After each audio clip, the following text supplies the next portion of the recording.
ചെടിയുടെ വേരുകൾ നനച്ചപ്പോൾ അഭിമാൻ എന്ന മരുന്ന് വെള്ളത്തിൽ കലർത്തി വേരുകൾക്ക് നൽകിയപ്പോൾ ചെടിയുടെ വേര് വളരെ ശക്തവും നന്നായി പടർന്നതുമായിരുന്നു. വളർച്ചയും നല്ലതായിരുന്നു. പൂമൊട്ട് വിരിയാൻ തുടങ്ങുമ്പോൾ, അതായത് പൂമൊട്ട് രൂപപ്പെട്ട് വിരിയുമ്പോൾ FL77 എന്ന മരുന്ന് ഉപയോഗിക്കുമ്പോൾ പൂക്കൾ വളരെ വ്യക്തവും ശക്തവും നീളവും വലുതുമായി. കക്കരത്താൻ താലിയരി കൃഷിക്ക് രാസവസ്തുക്കൾ ഉപയോഗിക്കുന്നതിനേക്കാൾ ജൈവ രീതിയിൽ ചെയ്യുന്നതാണ് നല്ലത്. APKS ഓർഗാനിക്സ് നൽകുന്ന ഈ മരുന്ന് പ്രത്യേകിച്ചും നല്ലതാണ്. എന്റെ പേര് ഗോപാൽസ്വാമി. ഞാൻ ട്രിച്ചി ജില്ലയിലാണ് താമസിക്കുന്നത്. ഞാൻ കക്കരത്താൻ താലിയരി കൃഷി ചെയ്യുന്നു. 1/2 ഏക്കർ സ്ഥലത്ത് ഞാൻ ഏകദേശം 200 മുതൽ 250 വരെ ചെടികൾ നട്ടുപിടിപ്പിച്ചു. 5 അടി × 5 അടി അകലത്തിലാണ് ഞാൻ ഈ ചെടികൾ നട്ടുപിടിപ്പിച്ചത്.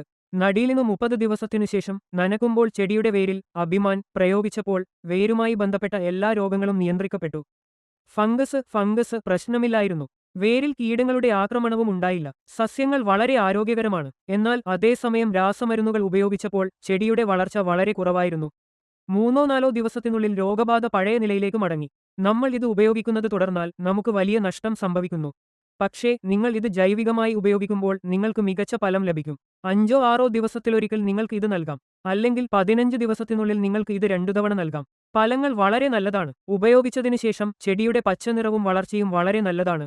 ഈ മുകുളങ്ങളും നന്നായി പാകമായിട്ടുണ്ട്. പൂക്കളുടെ എണ്ണവും നിറവും വളരെ നല്ലതാണ്. പൂമൊട്ടുകൾ പാകമാകുമ്പോൾ 50 ലിറ്റർ വെള്ളത്തിന് 1 ലിറ്റർ എന്ന തോതിൽ ഈ FL77 മരുന്ന് തളിച്ചാൽ പൂക്കളുടെ വലുപ്പം വലുതാകും.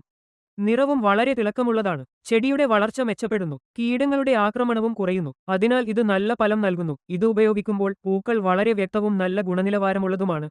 രാസരീതിയേക്കാൾ ജൈവരീതിയാണ് കക്കരട്ടൻ താലിയരി കൃഷിക്ക് വളരെ നല്ലത്. പ്രത്യേകിച്ച് APKS ഓർഗാനിക്സ് നൽകുന്ന ഈ മരുന്ന് വളരെ നന്നായി പ്രവർത്തിക്കുന്നു. ഇക്കാരണത്താൽ വിപണിയിലേക്ക് കൊണ്ടുപോകുമ്പോൾ നല്ല വിലയും ലഭിക്കുന്നു. നിലവിൽ 1 കിലോ 300 രൂപ മുതൽ 350 രൂപ വരെ വിലയ്ക്ക് വിൽക്കുന്നു. ഒരേ രാസരീതിയിൽ വളർത്തുന്ന പൂക്കളുടെ ഗുണനിലവാരം കുറവായതിനാൽ വില 150 രൂപ മുതൽ 200 രൂപ വരെ മാത്രമായിരുന്നു.